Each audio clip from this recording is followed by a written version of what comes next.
Mauro Zampietri é o principal suspeito de ter cometido um crime que chocou a todos. A esposa dele, Claudete Zampietri, foi morta, esquartejada e teve o corpo queimado. Apesar de todos os indícios e dos próprios filhos acreditarem que ele é o criminoso, o assassino, no depoimento que ele deu à justiça, ele continua negando que tenha cometido o crime que aconteceu em janeiro desse ano. O Balanço Geral Curitiba conta pra você. A história da mulher esquartejada e que teve parte do corpo incendiado em Pinhais, você já conhece.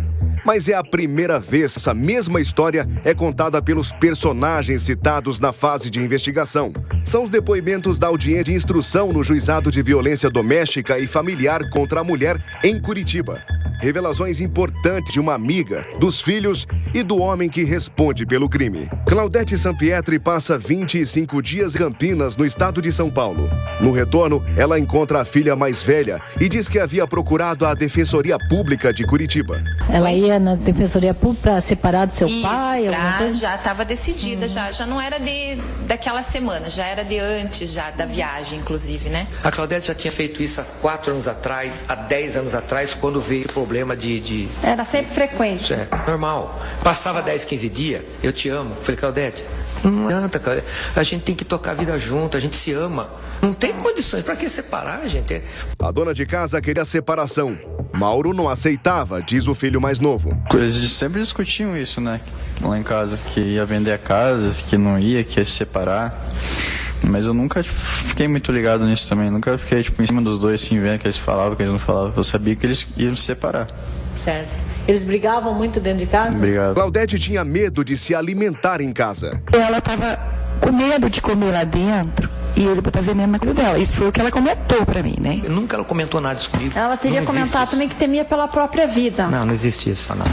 Tanto é que a comida que a Claudete fazia em casa... E que o senhor acha que comia eu e o Gabriel.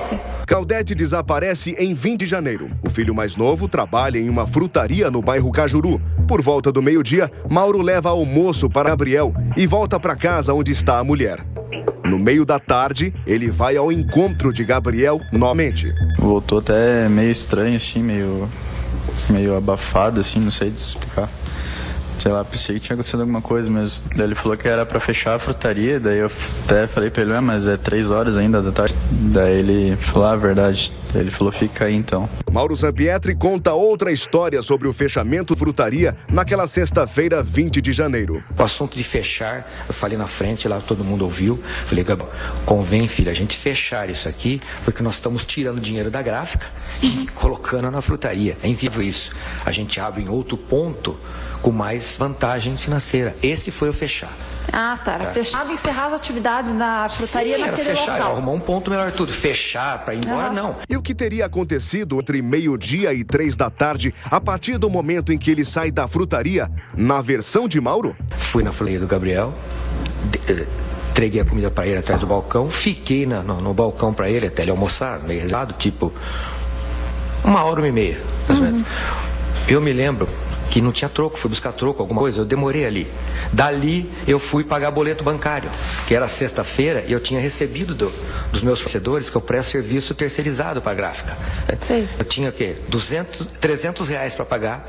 Eu voltei para casa entre 2h30, por aí, porque ela é para baixo da Salgado Filho, eu moro no Centenário. A Claudete já não estava mais em casa. O marido não mostra interesse em procurar pela mulher, diz um dos filhos na justiça. Eu fui comunicado que ela foi desaparecida no domingo. Então no sábado, de sexta para sábado, que ela não dormiu em casa, ele passou na minha casa sábado de manhã e não comentou comigo. No domingo que veio a ligar para mim perguntando dela. E depois a minha irmã, que estava em Camboriú, também ligando. E já na segunda-feira a gente começou a notar que ele também não estava muito preocupado em procurar ela. A gente procurava dia e noite. Ele estava totalmente indiferente com o sumiço dela. Eu achei que ela estava em Campinas. Tinha voltado para Campinas até então. A ex-nora, mãe do neto de Mauro Zampietri, pergunta de Claudete. Mauro diz que é para Daiane esquecer da ex-sogra. Ele falava assim para mim esquecer, que ela não voltava mais. Ele também tinha muita pressa em tentar vender a casa e ir embora para bem longe. Chegava até me chamar para ir junto. E eu, claro, falava que não, né? Na segunda-feira seguinte ao desaparecimento, Mauro procura uma diarista para que ela faça uma limpeza na casa. Na chegada, ela percebe que a cozinha já está limpa. Eu senti um cheiro horrível na cozinha. Que ele tava queimando uns papéis lá, disse que, daí eu perguntei, que cheiro é esse, né, Mauro? Ele disse, uns ossos que eu tô queimando ali, joguei uns papéis em cima e tá queimando. Ah, ele falou que tava queimando uns ossos? Que tinha assado carne, e daí os ossos estavam lá dentro do churrasqueiro, jogou os papéis em cima e tava queimando e daí tava aquele cheiro horrível, né? Mas o comerciante que não contratava diaristas, de repente decide chamar uma para limpar a casa. Ele brigava, inclusive, com a minha mãe, que ele não queria pagar a diarista.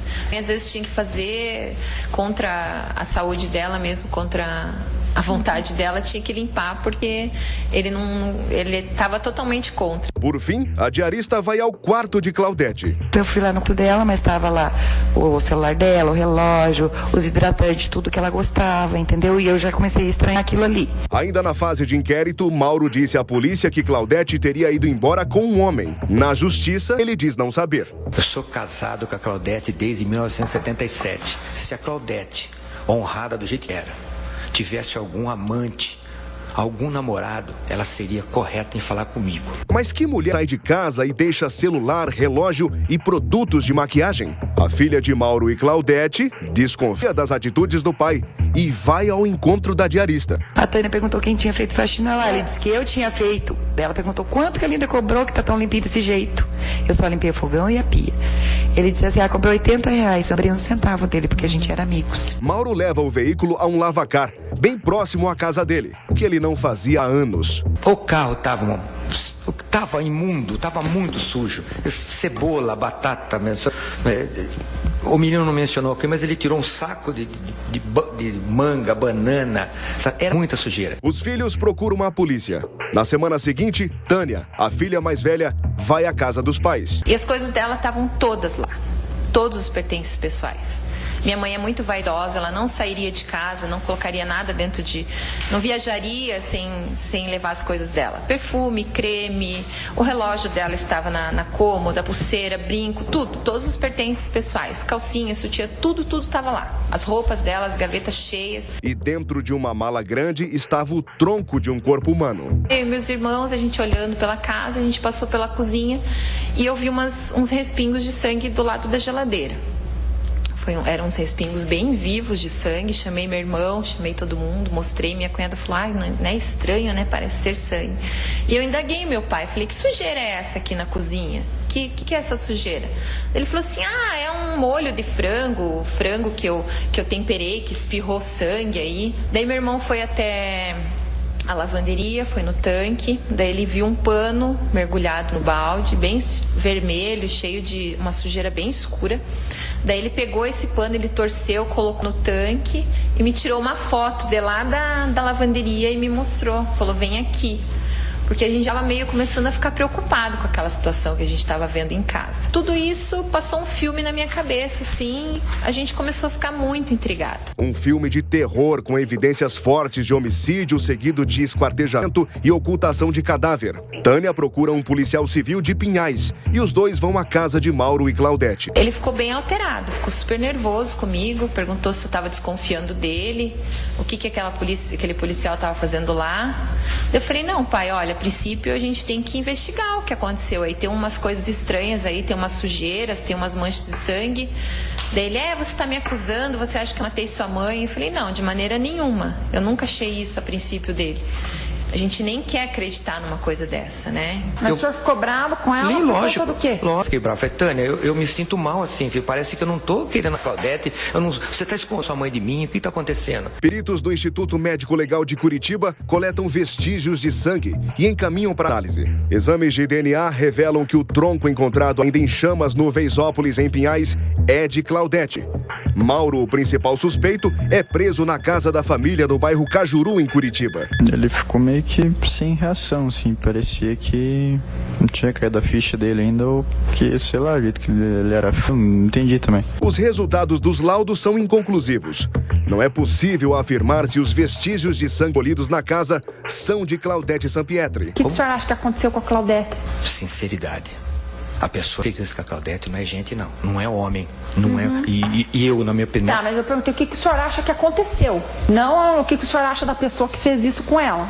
Eu deito e penso exatamente em responder essa pergunta. Eu não consigo. Tem todo um processo Consigo, aqui, né, não com consigo. elementos apontando que teria sido o senhor. Não consigo me O senhor encaixar. tem alguma hipótese diferente do que está sendo apontado aqui no processo? Que eu vou Durante o dizer? tempo que o senhor teve preso, o senhor pensou alguma possibilidade do que eu poderia penso, ter ocorrido com Claudete? Penso, todas as noites eu penso. O que E poderia meu ter? coração continua em paz, a consciência tranquila, e pergunto o porquê disso tudo. Ainda na audiência de instrução, Tânia diz que só agora seus irmãos têm uma ideia do que teria ocorrido com os avós paternos, assassinados em 1997, na cidade de Campinas, no estado de São Paulo. A gente descobriu um lado, assim, que agora ele provavelmente tenha matado meu avô e minha avó também. Certo. Fortes indícios, inclusive os depoimentos de lá já mudaram também, né? Coagiu algumas testemunhas, uma tia minha, inclusive, né, que é falecida hoje, pediu para falar um horário que ele estava na casa dela, ele estava em outro horário. O chaveiro, ele mandou fazer a cópia da chave da casa da minha avó e o chaveiro na E época... como que seus avós foram mortos? Meu avô foi a tiro. E a sua avó? Minha avó foi em casa. Como? Espancada e enforcada com fio de ferro de passar roupa.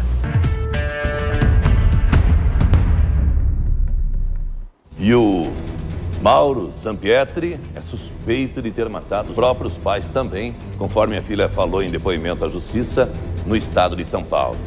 Ele já teria dito: eu sei como praticar um crime e não deixar vestígios. Será que ele é o autor da morte da esposa? Você tem alguma dúvida? Tem a mala que foi retirada de dentro da casa e essa mala foi encontrada debaixo do corpo em chamas.